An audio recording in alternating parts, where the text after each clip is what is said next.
여러분 안녕하십니까, 박상규입니다. 한미동맹 70주년과 6.25 발발 73년을 맞아 윤석열 대통령이 한미전쟁의 영웅과 그 후손들, 한미 주요 인사들과 함께 특별 사진전을 돌아봤습니다. 현대건설이 6조 5천억 원 규모의 역대 최고액 수주를 사우디아라비아에서 올렸습니다. 엑스포 경쟁과 별개로 이루어진 원팀 코리아의 개가로 평가됩니다. 윤 대통령은 베트남 국빈 방문에서 111건의 MOU를 체결했고 베트남 권력 서열 1위에서 4위를 모두 만났습니다. 트엉 주석과의 이딴 만남에서는 호찌민 전 베트남 주석의 어록과 조선의 실학자 이수광의 한시가 덕담으로 오갔습니다. 정부의 사교육비 경감 종합대책이 오늘 발표됩니다. 킬러 문항의 사례와 준 킬러 문항에 대한 대책 등을 집중 분석해드리겠습니다. 김행 전 대통령실 대변인, 최진영 변호사와 함께하겠습니다. 어서 오십시오. 네, 안녕하십니까. 네. 6.25 발발 73년과 한미동맹 체결 70주년을 맞아 윤석열 대통령이 대한민국 역사박물관에서 살아있는 전쟁 영웅 그리고 돌아가신 영웅들의 후손들과 함께 특별 사진전을 둘러봤습니다. 현장에서 나온 윤 대통령의 얘기부터 직접 들어보시죠.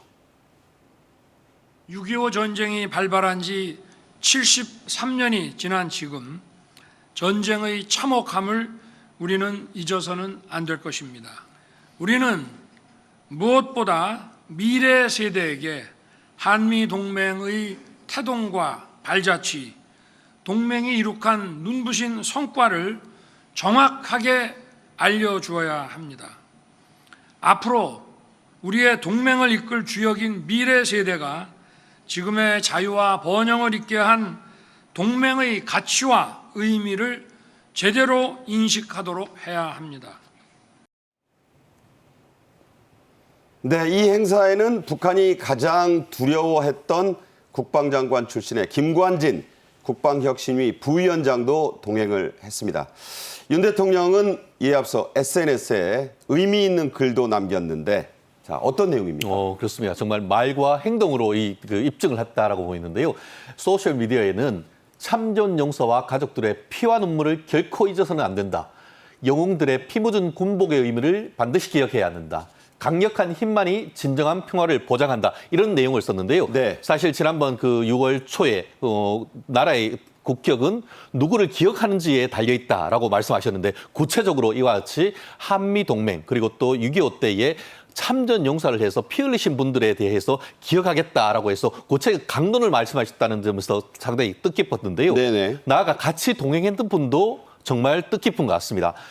지금 북한이 가장 두려워했던 대한민국 장군, 국방장관이 바로 김관진 국방장관이 아니었습니까? 네. 예전에 목함질에 도발을 했을 때에 원점 타격을 하라라고 해서 결국 북한으로부터 사과를 받아냈던 분 아니겠습니까? 그렇죠. 굉장히 상징적인 분을 같이 그 자리에 동행을 했고 또 말씀으로도 어떤 확실한 메시지를 던졌다라는 점에서 굉장히 뜻깊은 6.25 기념식 아니었나 생각합니다. 네. 자, 이 특별 사진전 입구에 보셨듯이 한미 6.25 10대 영웅이 그 사진으로 게시가 됐습니다. 거기에 이름을 올린 김두만 전 공군 참모총장 살아계셨고요. 직접 나오셨습니다. 또 고 백선엽 장군의 장녀 백남희 씨, 또 고 김동석 대령의 딸인 가수 진미령 씨 등도 참석을 했는데, 진미령 씨는 본명이 김미령이죠? 네, 맞아요. 우리 미국 정부가 인정한 한국 정부의 3대 영웅이 계십니다. 바로 김두만 장군님, 또 백선엽 장군님, 그리고 김동석 대령님.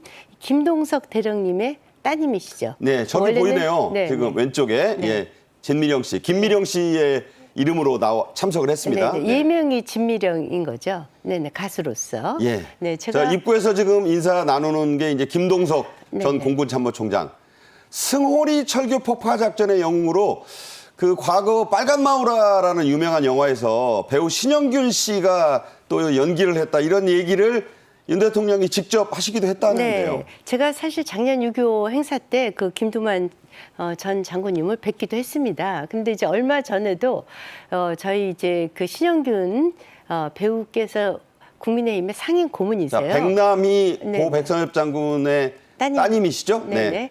근데 그분은 만날 때마다 이 빨간 마우라 얘기를 하세요. 네네. 그런데 잘 아시다시피 그 대동강에 있는 평양에서 한 10km 거리라고 하는데 그 승오리 철교가 그 남침 당했을 때 북한군들의 보급 창로였지 않았습니까? 그렇죠. 그래서 이제 유엔 공군이 500회 이상 그 다리를 끊으려고 고공 투하를 했었어요. 못했죠. 그걸 다 실패하고 우리나라의 그 바로 이분이 그 초저공 침투법 김두만 네네. 전 공군 참모총장 당시 네네. 파일럿이었죠. 네네. 초저공 침투법이라는 것이 사실상 당시의 그 비행 기술로는 목숨을 걸고 하는 건데요. 그렇죠.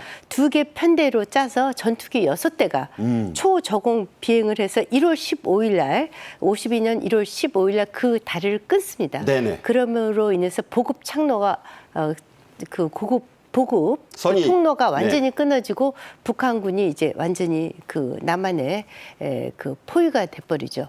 이것이 전쟁 승리의 아주 전격적인 전환 계기가 됐다. 계기가 됩니다. 네. 그런 점에서 볼 적에 그 대한민국 공군이 정말 목숨 걸고 다리 끊는 겁니다. 네. 그것을 좀 지금의 비행 기술하고는 또 굉장히 다르다를 네. 생각하시면 정말 놀라운 영웅이죠. 네. 그야말로.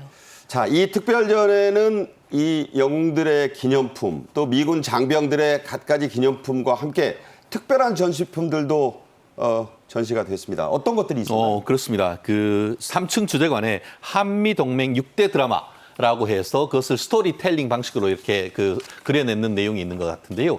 실질적으로 그 내용 중에 첫 번째 같은 경우에는 아까 얘기하신 승오리 철도 폭발 사건을 성공적으로 이끌은 김두한 공군 장군의 얘기를 비롯해서 백선영 장군 같은 경우에는 저도 고향이 대구입니다만 다부정 전투, 네. 낙동강 전선을 네. 지켰던 절체절명의 선거 아니겠습니까? 대한민국을 살려낸. 그렇죠. 네. 거기에 있었던 전투를 비롯해서 정말 그 6.25 전쟁 끝나고 난 다음에 어떻게 보면은 지금 박정희 대통령의 어떤 업적이라든가 이런 부분을 비롯해서 대한민국이 건국부터 또 위기에 처한 이후에 극복했던 그 서사가 그대로 녹아 있다라고 얘기하는데요. 사실 여기에서 제가 꼭 밝히고 싶은 게 있었습니다. 아까 지금 그 윤석열 대통령 옆에 박보균 문화체육부 장관이 있었습니다. 예. 제가 얼마 전에 뵀었는데 이곳에 처음에 그 장관에 취임하고 갔더니만 지난 정권에서 이런 내용이 하나도 없었다는 거예요. 네. 정말 대한민국의 국난을 극복했던 그런 인물들의 사진이 전혀 없었다는 그것을 보고 이걸 정상화, 역사박물관을 정상화해야겠다라는 것을 하면서 이걸 기획했다라고 하시는데 실제로 지금 역사박물관 건물은 우리 지금 정부 시내에 있는 종합청사 바로 길 건너편에 있지 않습니까? 거기가 한미동맹의 상징이에요. 네. 미국에서 지원을 해줘서 우리나라 정부를 사용하도록 했고 한때는 또 미국 대사관으로도 썼던 건물이라고 하거든요. 그렇다는 점에서 이곳을 정말 한미동맹 70주년 기념의 어떤 메카로 정해서 홍보한다는 것은 굉장히 뜻깊은 그 행사가 아닌가 생각을 합니다. 네. 네. 지금도 열리고 있습니다. 한 번씩 가셔서 보시면 참 뜻깊은 교육의 장이 되지 않을까 생각이 됩니다. 다음 주제입니다. 현대건설이 사우디아라비아에서 역대 최대 규모인 우리 돈 6조 5천억 원 규모의 석유화학 플랜트 건설 사업을 수주했습니다. 올해 상반기에만 지난해 총액을 이미 뛰어넘는 해외 건설 수주 실적을 올린 셈인데요. 자, 이게 어떤 성과라고 봐야 됩니까?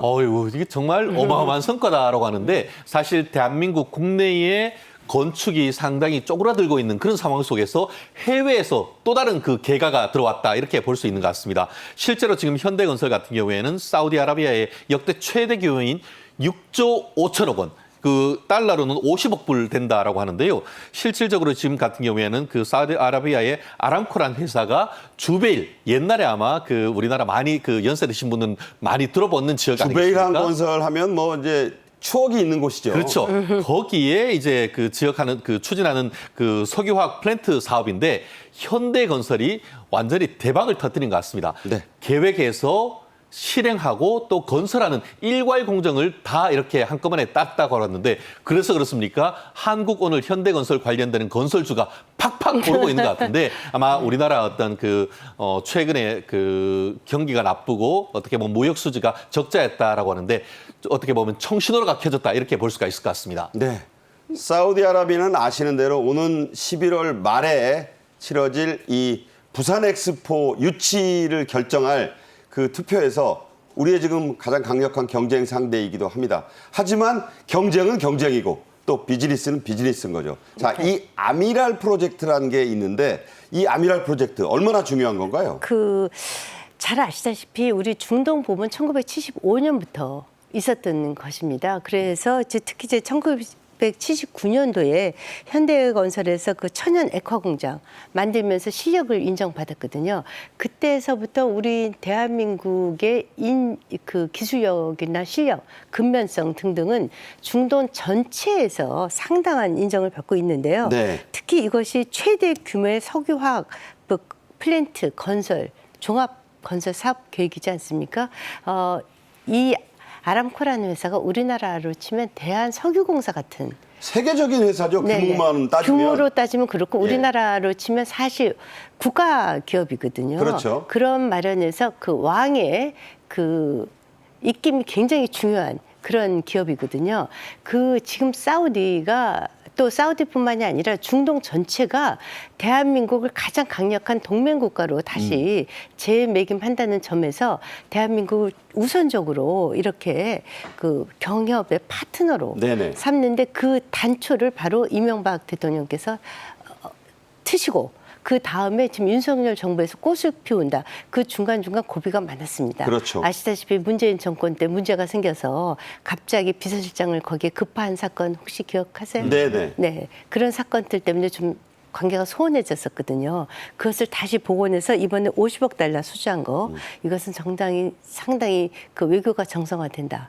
그 중동과의 경협이 정상화된다. 이런 점에서 쭉 이어왔었던 것이 문재인 정권 때 다시 비틀어졌다가 다시 정상화되는 네. 그 계기로 좀 이해해 주시면 좋겠다. 네. 생각이 듭니다. 비정상의 정상화에 또 한 예가 되고 있다 이런 말씀이었습니다.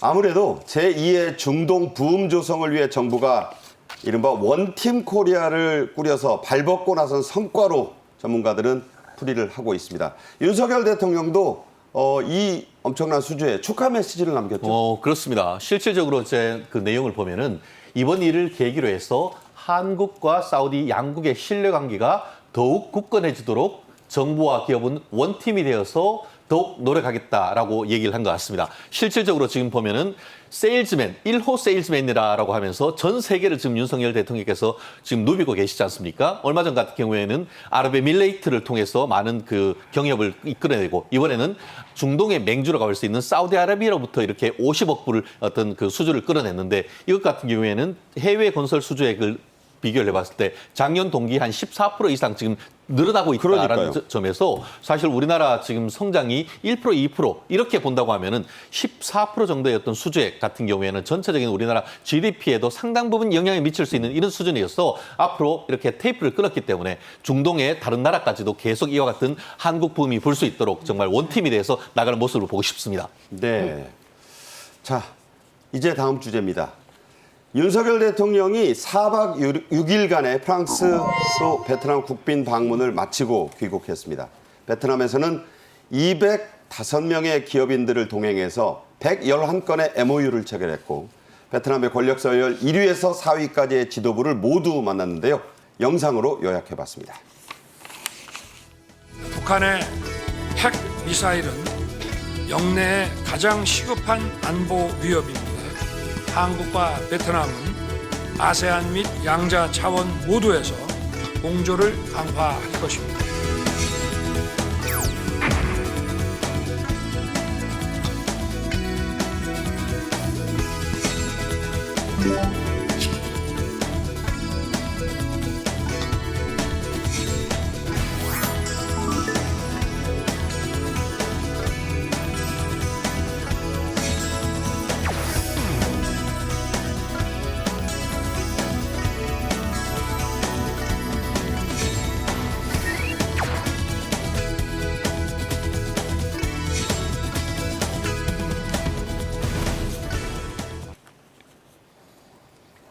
베트남은 집단 지도 체제인 국가입니다. 서열 1위는 당 서기장이고요. 윤 대통령이 만난 보반트엉 베트남 국가주석은 외교와 국방을 책임지는 행정수반입니다. 정상회담은 이 트엉 주석과 이루어졌는데요. 관련 영상부터 살펴보면서 얘기 이어가겠습니다. 네, 베트남 국빈 방문에서 이 트엉 주석과 윤 대통령의 최근 지금 엄중한 국제 정상회담. 정세와 글로벌 복합 위기 속에서 양국 간의 공조가 그 어느 때보다도 중요합니다. 북한의 핵 미사일은 영내의 가장 시급한 안보 위협입니다. 한국과 베트남은 아세안 및 양자 차원 모두에서 공조를 강화할 것입니다. 20억 불 규모의 경협 증진 자금 협력 약정도 이번에 처음으로 체결하여 2030년까지 총 40억 불의 유상 원조를 지원할 계획입니다. 네, 참으로 격세지감이 듭니다. 50여 년 전 총뿌리를 맞댔던 나라가 바로 이 베트남인데 이 베트남에 우리가 40억 달러의 유상 원조를 주는 그런 입장이 됐고요. 북핵 공조에 대한 굳건한 강화도 약속을 했습니다. 참 감회가 있죠? 그렇습니다. 사실 작년에 이제 그 트엉 주석께서 한국에 국빈 방문했을 때에 윤석열 대통령께서 뭐라고 했냐면은 한국과 베트남은 사돈의 나라다 이렇게 얘기했습니다. 실질적으로 지금 보면은 베트남과의 어떤 혼인 관계가 많지 않습니까? 근데 그런 단순한 말이 아니고 이번에는 40억 불 유상 원조를 해서 실질적인 큰 선물도 지금 베트남에 주고 오시면서 지금 그 경제적인 어떤 관계를 넘어서 정치적, 외교적, 안보적 협력까지 지금 나아가면서 양국을 포괄적 전략 동반자 관계를 이행을 하기 위한 행동 계획을 지금 마련하고 왔다는 점에서 뜻깊은 것 같은데요. 말씀드린 것처럼 그 작년 같은 경우에는 국방 그 장관끼리의 회담을 정례화시켰는데 이번 같은 경우에는 외교장관의 어떤 정례적인 회의에 대해 그것도 합의를 했고 그 외에도 보면은 아까 얘기한 것처럼 북핵에 대해서도 같이 이제 협력하겠다라는 얘기를 하는 걸 보면은 정말 정치, 경제, 외교 다부분에 있어서의 어떤 협력 관계를 높였다는 점에서 좀 성과를 상당히 컸지 않나 생각을 합니다. 네, 베트남 속담 중에요. 천년을 흐르는 메콩강처럼 친구의 가치는 영원하다 이런 말이 있는데 이게 또 인용이 됐다 그래요.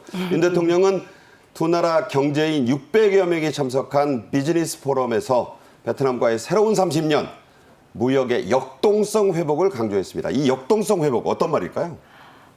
지금 이제 베트남은 우리나라가 최대로 투자를 많이 하는 국가입니다. 그리고 아까 조금 전에 말씀하셨듯이 아프리카, 이디오피아 다음에 ODA 자금 두 번째로 저희가 많이 지원하는 그런 경제 뿐만이 아니라 정치 또 국방에서 중요한 파트너인데 제가 비화를 하나 말씀드리면 박근혜 대통령 시절에 저희가 그 베트남 전에서의 일을 저희가 양민 학살을 사과하려고 했어요. 그랬었죠. 그래서, 네. 네. 그래서 그 얘기를 전달했더니 그건 과거다. 우리는 미래를 얘기해야 된다. 더더군다나 한국은 사돈의 국가다.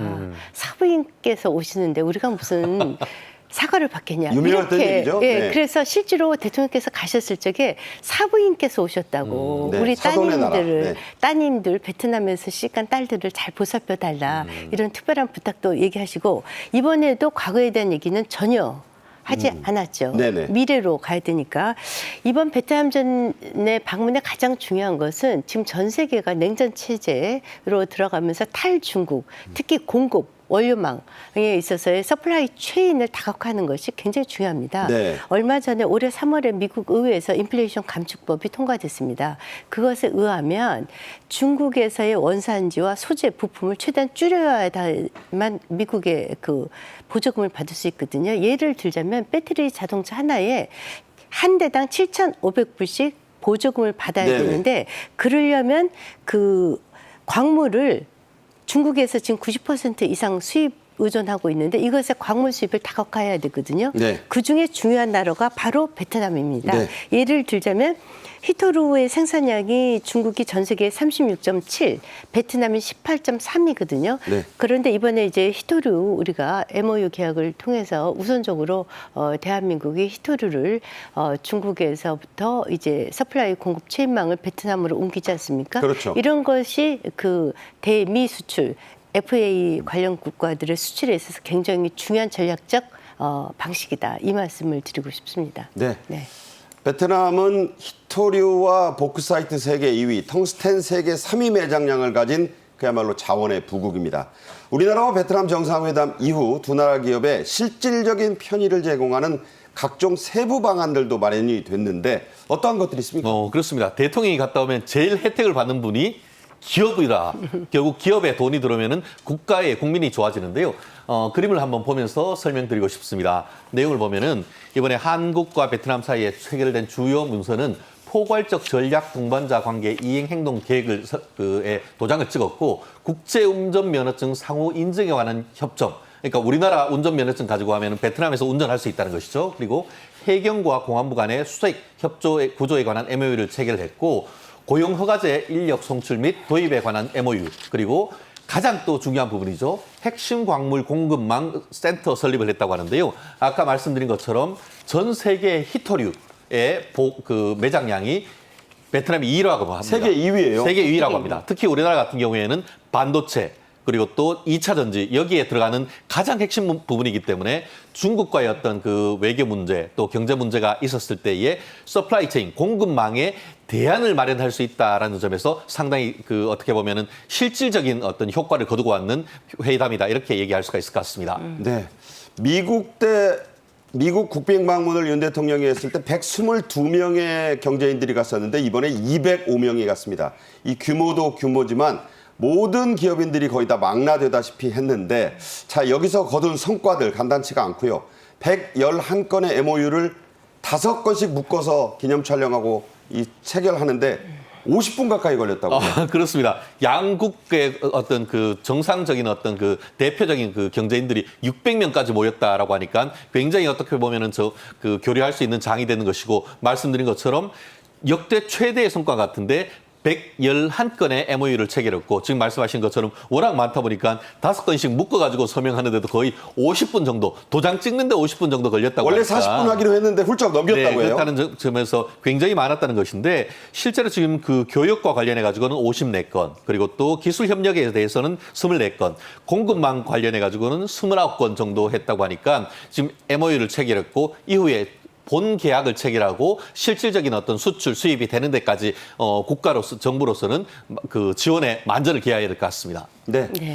이번에 대기업도 대기업이지만요. 윤 대통령이 격려차 방문한 한 베트남 무역 상담회라는 것이 있었는데 우리나라의 중소기업 또 중견기업 100여 개사가 참석을 했는데 현장에서 5,600만 달러 규모의 계약이 즉석에서 추진이 됐다고 하네요. 네네.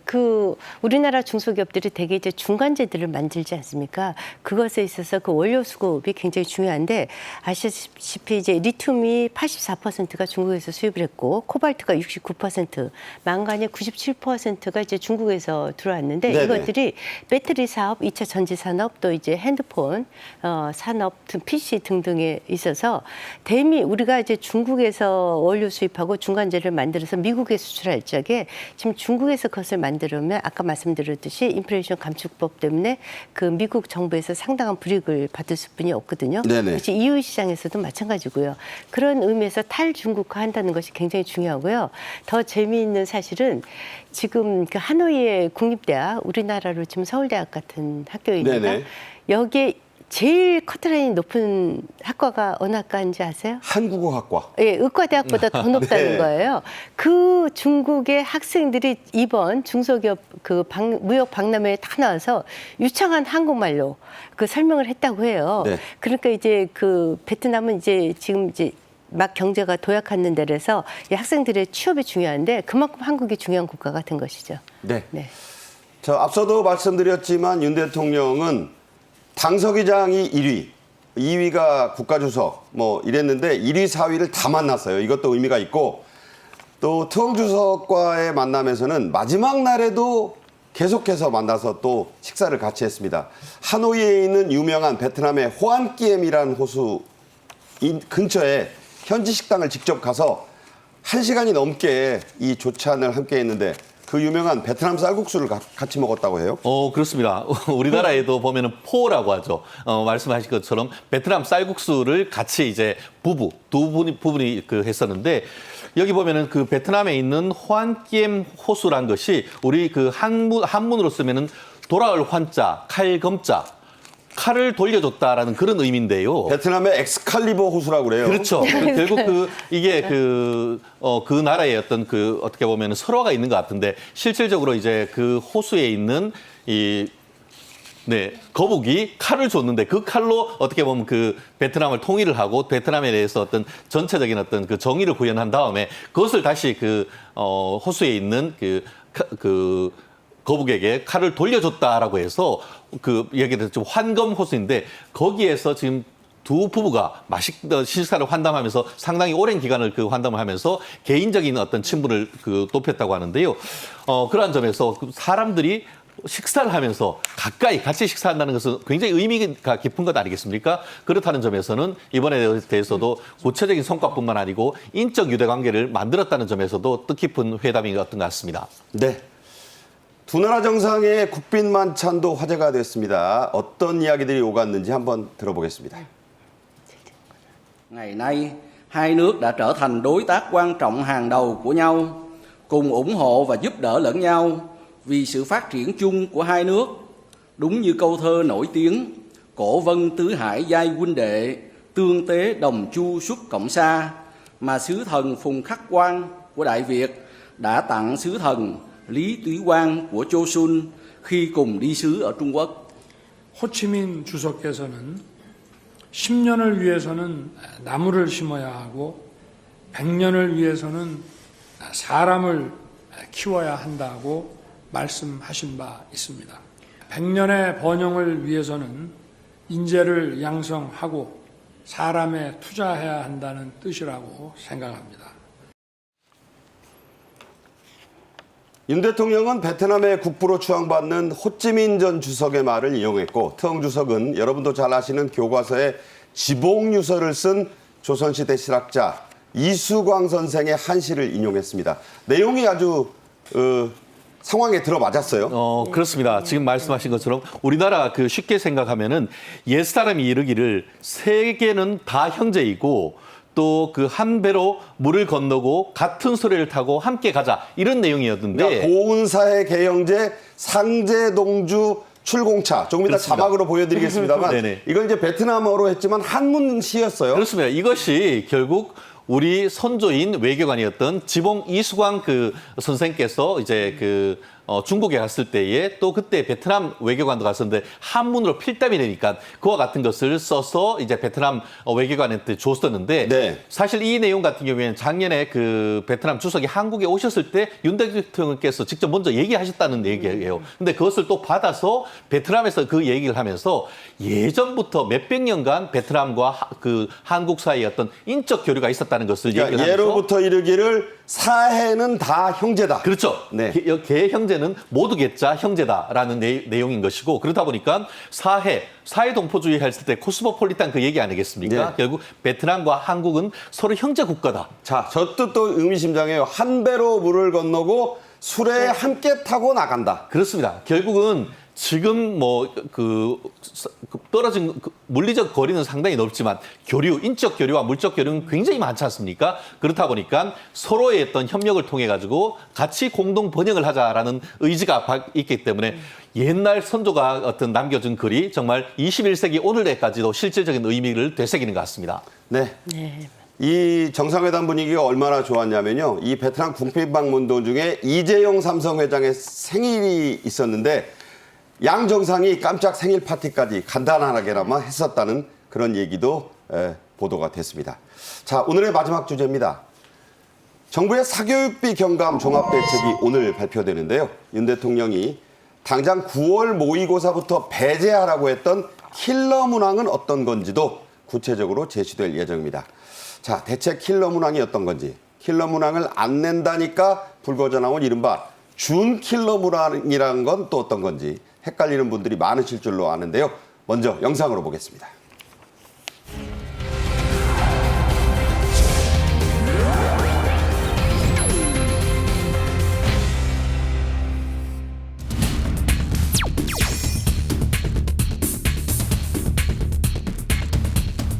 소위 말하는 물수능이나 이런 것들은 결코 아니다. 변별력을 충분히 확보하는 방법이 있다.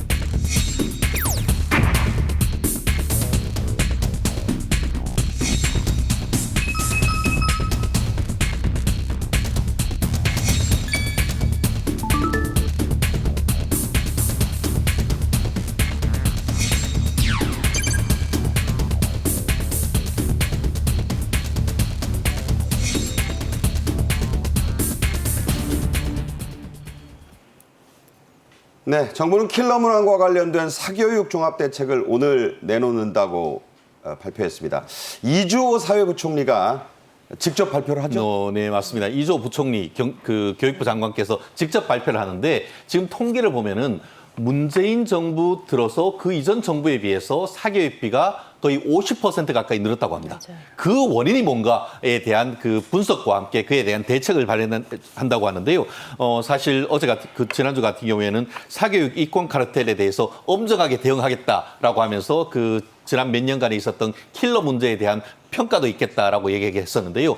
오늘 교육부에서 지금 이 부분을 이주호 장관께서 직접 설명을 하는데 지금 이 부분에 대해서 오늘 초미의 관심사를 가지고 모든 사람들이 지켜보는 것 같습니다. 네.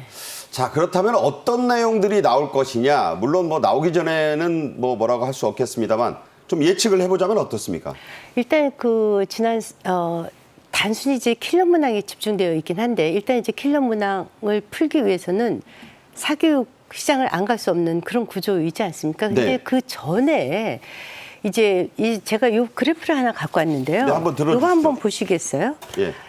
이거 한번 보시면은 1300 이게 잘 보이실지 모르겠어요. 1316일 만에 이만해? 퇴장, 눈물 유은혜. 흘린 유은혜, 사교육비 증가 아쉬움.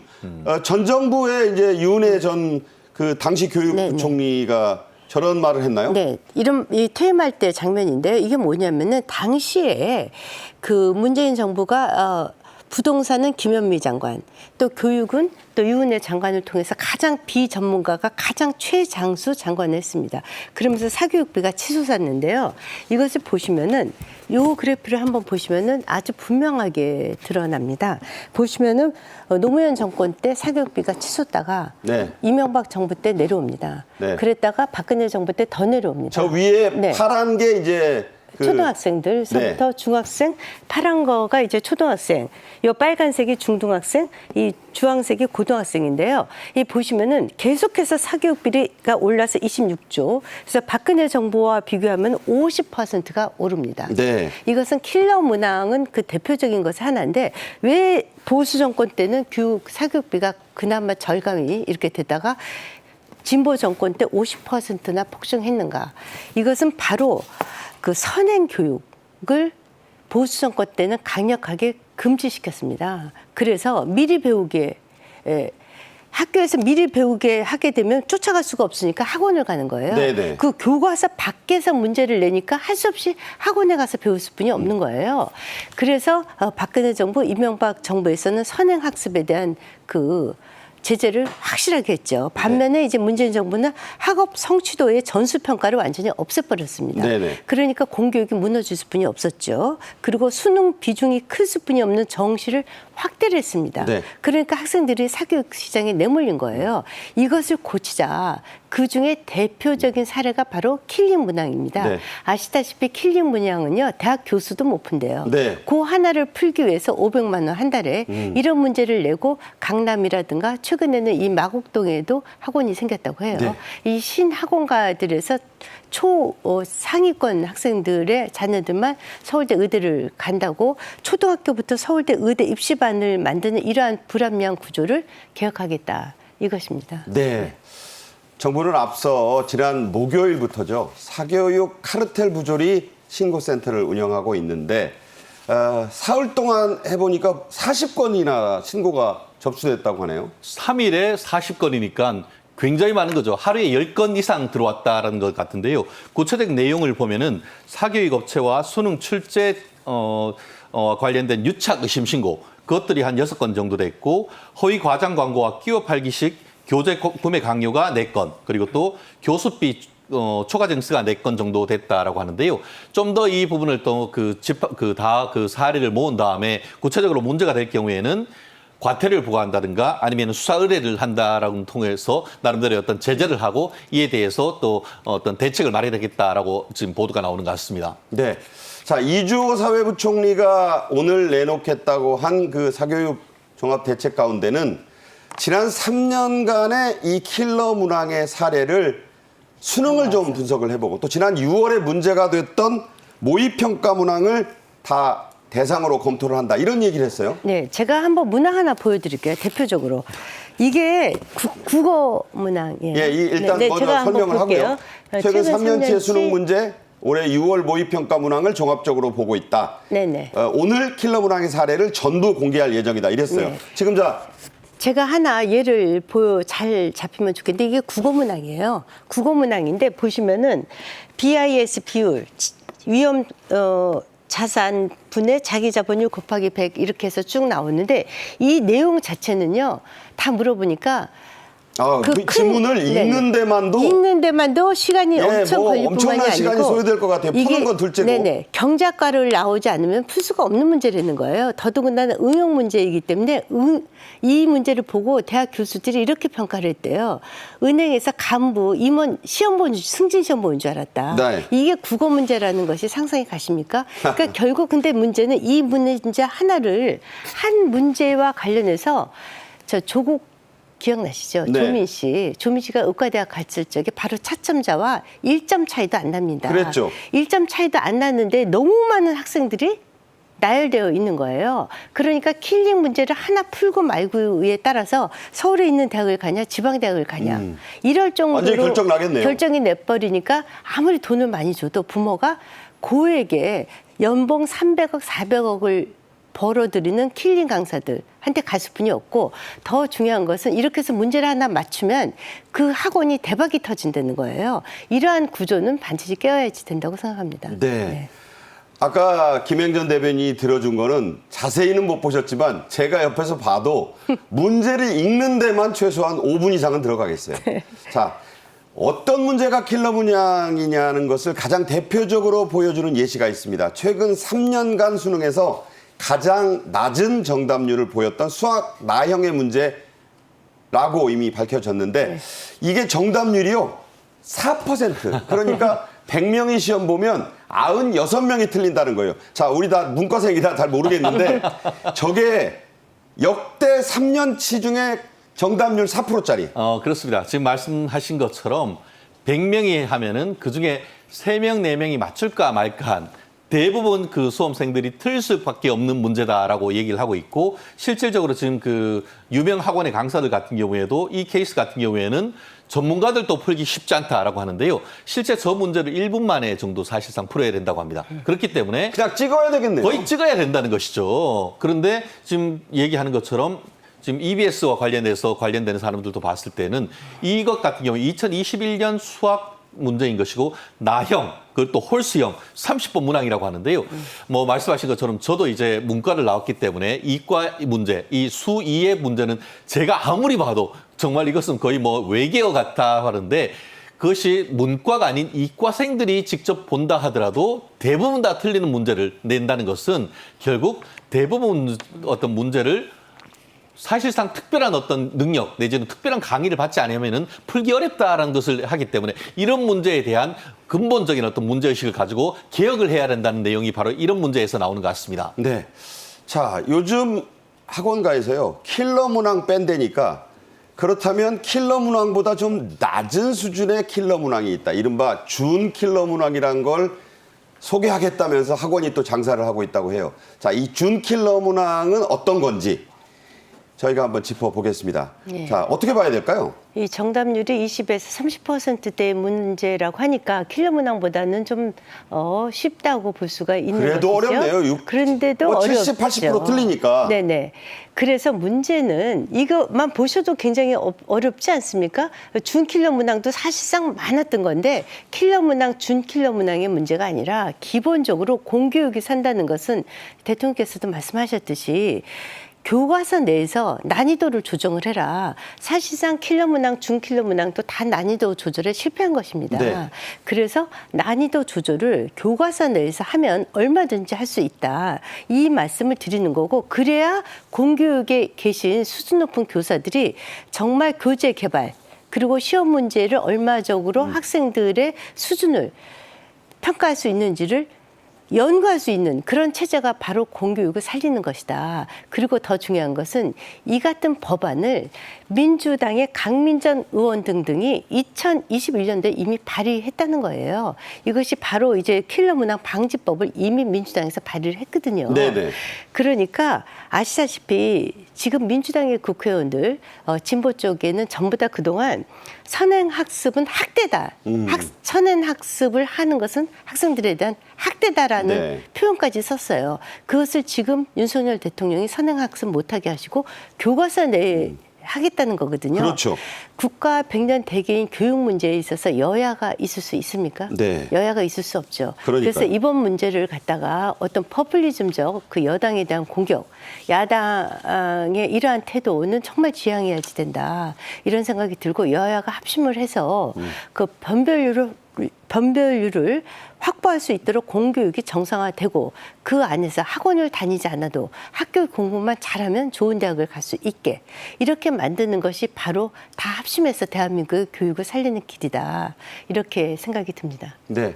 자, 앞서도 말씀을 좀 드렸지만 킬러 문항이 없어져 봐야 이 준 킬러 문항을 대비해야 하니까 결국은 같은 거 아니냐. 오히려 학원들은 좀 장사를 하고 있다는데 이것도 문제예요. 물론 이 부분에 대해서는 사교육이 그만큼 민감하게 대응한다는 것을 보여주고 있는 것 같은데요. 실질적으로 이 그 킬러 문제가 그 개혁이 된다라고 하니까 주말 동안 또 강남에 있는 대형 입시학원 같은 경우에는 부모를 상대로 해서 입시 설명회를 열면서 해당 어떤 문제에 대한 대응책을 지금 마련하게 부심한다라는 그런 뉴스가 나오고 있는 것 같습니다. 근데 저는 뭐 참 사실 개인적으로 저는 뭐 법원행정고시, 사법고시, 고시를 2번 둘 다 합격을 했는데 똑같은 텍스트에 나오는데 좀 더 어렵게 낼 수도 있고 한 겁니다. 근데 지금 그 킬러 문제는 뭐냐면은 공교육 범위가 아닌 그 밖에서 내버린다는 것이 문제가 있는 것 네. 아니겠습니까? 그렇기 때문에 지금 윤석열 대통령이 얘기하고 있는 교육계획의 핵심은 공교육을 정상화한다라는 거기에 포커스가 있는 것이지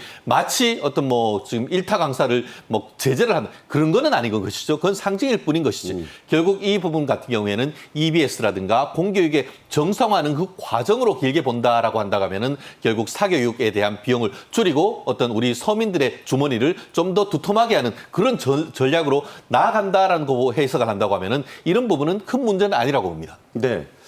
자, 이런 와중에 이 9월 모의평가가 이제 코앞입니다. 준비는 이미 시작됐다고 봐야 되고요.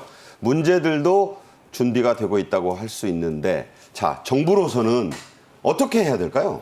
사실상 이제 작년 11월에 이주호 장관께서 취임을 하셨습니다. 이분은 이제 이명박 대통령 때 교육부 장관 한 번 하셨던 분이에요. 그렇죠. 그때 당시 사교육을 잡아봤던 경험이 있었거든요. 그러니까 사실 이제 그 윤석열 정부의 교육부 장관의 출범이 좀 청문회 등등 때문에 늦었죠. 근데 이미 그때 대통령께서 3가지 개혁을 약속하셨어요. 교육개혁, 연금개혁, 노동개혁. 그렇죠. 그중에 교육개혁을 대한민국의 100년을 보고 하는 개혁이거든요. 네네. 국민의 저항이 있을 수 있습니다. 그때 어떤 지시를 내렸냐. 이 교과서 바깥에서 나오는 킬러 문항 등을 3월 모의고사에서 절반으로 줄이고 6월 모의고사에서 절반으로 줄이고 9월 모의고사에서 완전히 없애라라고 이미 지시를 하셨던 것입니다. 지난해 지시를 한 거죠. 네. 그런데 그것을 지금 야당은 갑자기 대통령께서 뜬금없이 말씀하신 것처럼 이렇게 얘기를 하는데 네. 그 주장은 완전히 틀렸고요. 그런데 그것을 이행 안 하신 분들이 계세요. 네네. 그분들에 대해서는 이번에 경질 조치 다 했죠. 네. 그래서 이것이 윤석열 대통령께서 말씀하신 대로 이어지면 이제라도 우리 그 수험생들이 교과서 내에서 공부하는 그런 분위기가 만들 수 있을 것이라고 봅니다. 네.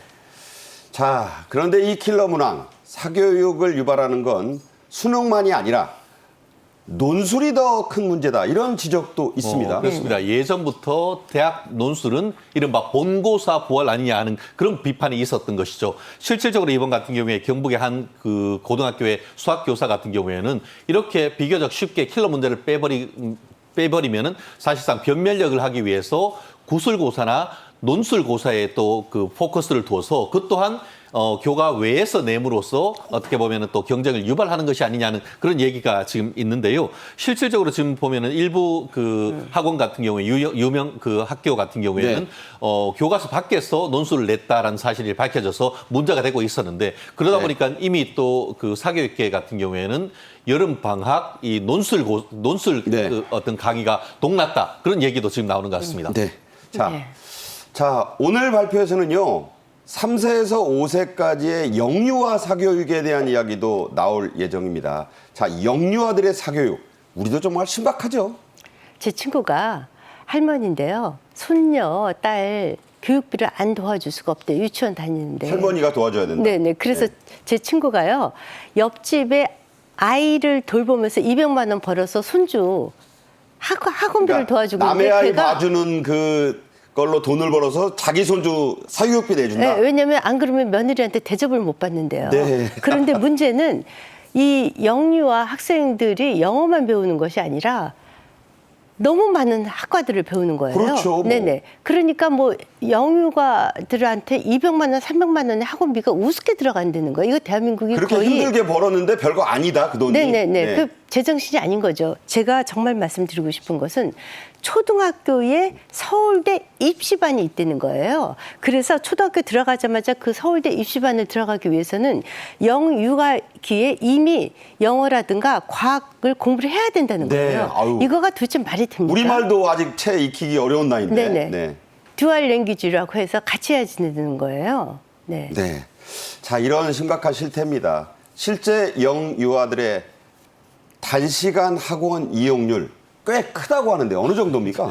깜짝 놀랐습니다. 저는 초등학교 들어가야 한글을 떼는 줄 아는데 한글을 떼는 것은 물론 0세에서 6세까지 있는 그 그림을 보면은 영유가 단시간 그 학원 이용률이 지금 보면 2018년 같은 경우에는 15.5%였다가 2019년에는 10%, 16%, 또 2020년에는 12.9%였다가 갑자기 2021년부터 21% 이 정도로 지금 늘고 있는 것 같은데요.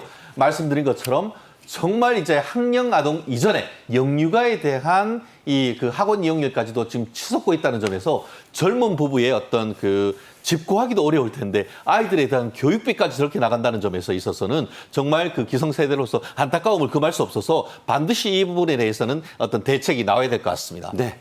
자, 대책이 나오기도 전에 두 분의 얘기만 들어도 참 심각한 문제고 해법은 실질적이고 즉각적으로 나와야 되겠다 이런 생각을 해봅니다. 대책이 나오면 또 저희가 그 대책을 중심으로 풀어드리는 시간을 갖도록 하겠습니다. 김행 대통령실 전 대변인 최진영 변호사와 함께 말씀 나눴습니다. 고맙습니다. 고맙습니다. 네. 오늘 저희 정책엔 이슈가 준비한 소식은 여기까지입니다. 시청해주신 여러분 감사합니다.